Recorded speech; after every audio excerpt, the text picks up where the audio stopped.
வணக்கம். மாரியப்பன் வானிலை அறிக்கை. இது இலங்கைக்கான வானிலை அறிக்கை. 2025 மே மாதம் 18ஆம் தேதி ஞாயிற்றுக்கிழமை வானிலை அறிக்கை.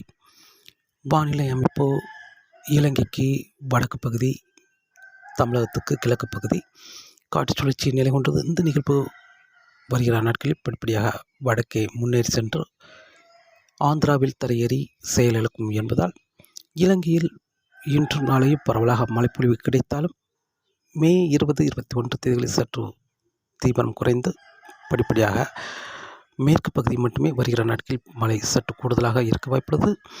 வருகிற நாட்களை பொறுத்தவரை மேற்கு பகுதி பரவலான மழைப்பொழிவாக கிடைக்க வாய்ப்புள்ளது. இன்று மே மாதம் 18ஆம் தேதியை பொறுத்தவரை மேற்கு பகுதி ஒரு சில இடங்களில் கனமழையாகும், ஒரு சில இடங்களில் லேசான மிதமான மழையாகவும் கிடைத்துக் கொண்டிருக்கிறது. பெரும்பாலும் யாழ்ப்பாணம், பருத்தித்துறை, கிளிநொச்சி, மேலும் தலைமன்னார் இந்த இடங்களுக்கெல்லாம் லேசான மிதமான மழையாகவும், தலைமன்னார் தெற்கு பகுதி கனமழையாகவும், புத்தளம் இந்த இடங்களுக்கெல்லாம் இன்று கனமழையாக அதிகாலை நேரங்களில் கிடைக்க வாய்ப்புள்ளது. சிலாபம் இந்த இடங்களுக்கும் இன்று கனமழையாக கிடைக்க வாய்ப்புள்ளது. வவுனியா, அனுராதபுரம் இந்த இடங்களுக்கு லேசான மிதமான மழையாக அதிகாலை நேரங்களில் கிடைக்க வாய்ப்புள்ளது. கொழும்பு, நீர்கொழும்பு, கோட்டை, ஹாலி இந்த இடங்களுக்கெல்லாம் லேசான மிதமான மழையாக அதிகாலை நேரங்களில் கிடைக்க வாய்ப்புள்ளது. இன்று மதிய நேரங்களில் அனைத்து மாகாணங்களுக்குமே மழை கிடைக்க வாய்ப்புள்ளது. இன்று மதிய நேரங்களிலும் கொழும்பு, யாழ்ப்பாணம், மணிகளும் கொழும்பு, நீர்கொழும்பு இந்த இடங்களுக்கு, கோட்டை இந்த இடங்களுக்கும் கனமழையாக கிடைக்க வாய்ப்புள்ளது. மேலும் மட்டக்களப்பு, அம்பாறை இந்த இடங்களுக்கும் கனமழையாக கிடைக்க வாய்ப்புள்ளது. அம்பந்தோட்டை, பதுளை, ரத்தனபுரி, கண்டி, தம்புள்ளை, மேலும் வவுனியா, அனுராதபுரம் இந்த இடங்களுக்கும் இன்று ஒரு பரவலான மழைப்பொழிவாக கிடைக்க வாய்ப்புள்ளது. அதிகாலை நேரங்களில் மழை கிடைத்தாலும் மாலை நேரங்களில் வவுனியா, அனுராதபுரம் இந்த இடங்களுக்கு மழை கிடைக்க வாய்ப்புள்ளது. திரிகோணமலை, முல்லைத்தீவு, மேலும் கிளிநொச்சி இந்த இடங்களுக்கும் இன்று மாலை நேரங்களில் மழை கிடைக்க வாய்ப்புள்ளது. காலை நேரங்களில் மேற்கு பகுதி அதனையொட்டியுள்ள உள்பகுதியிலும், மதிய நேரங்களில் அனைத்து மாகாணங்களுக்கும் மழை கிடைக்க வாய்ப்புள்ளது.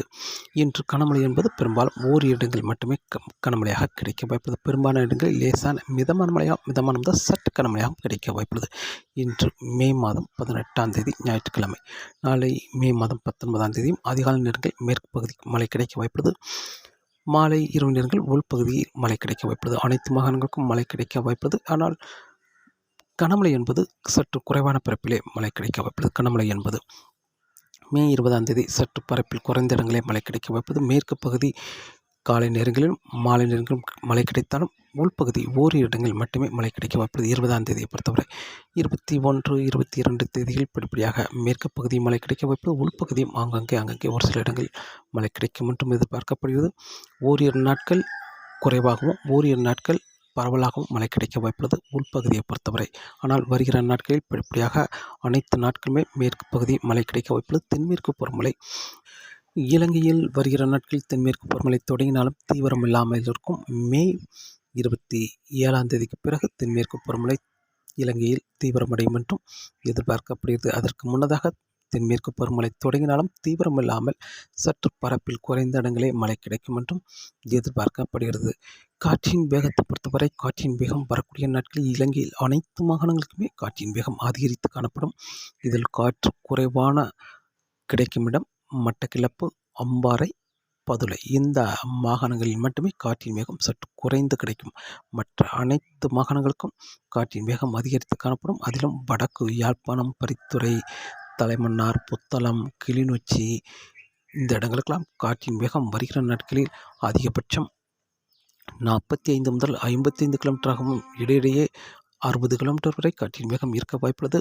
அதுவும் மே மாதம் 22ஆம் தேதிக்கு பிறகு 60 முதல் 65 கிலோமீட்டர் வரை காற்றின் வேகம் இருக்கும் என்றும் எதிர்பார்க்கப்படுகிறது. தரைக்காற்று வலுவாக இருக்க வாய்ப்புள்ளது. இதன் காரணமாக மீனவர்களுக்கு இலங்கையை பொறுத்தவரை மன்னார் வளைகுடாவாக இருந்தாலும் சரி, வங்கக்கடலாக இருந்தாலும் சரி, குமரிக்கடலாக இருந்தாலும் சரி, வருகிற நாட்களில் காற்றின் வேகம் அதிகரித்து காணப்படும். மீனவர்களுக்கு மீன்பிடிக்க அச்சுறுத்தும் வகையில் காற்றின் வேகம் இருக்க வாய்ப்புள்ளது. மேலும் இலங்கைக்கு தெற்கு பகுதி இப்போது கடல் அலை சற்று சீற்றமாக இருக்க வாய்ப்புள்ளது. வரும் நாட்கள் இலங்கைக்கு வடக்கு பகுதியும் இலங்கைக்கு மேற்கு பகுதி மன்னார் வளைகுடா, குமரிக்கடலிலும் அதாவது கடல் அலை சற்று சீற்றமாகவே இருக்கும் என்றும் எதிர்பார்க்கப்படுகிறது. காற்றின் வேகமும் அதிகரித்து காணப்படும். கடல் அலையும் சற்று சீற்றமாக இருக்கும் என்பதால் மீனவர்களுக்கு மீன்பிடிக்க சாதகமில்லாத சூழலாக கடல் அமையும் என்றும் எதிர்பார்க்கப்படுகிறது. தொடர்ந்து வானிலை அறிக்கை கேட்டு பயன்பெறுங்கள். மீண்டும் சந்திப்போம். நன்றி, வணக்கம்.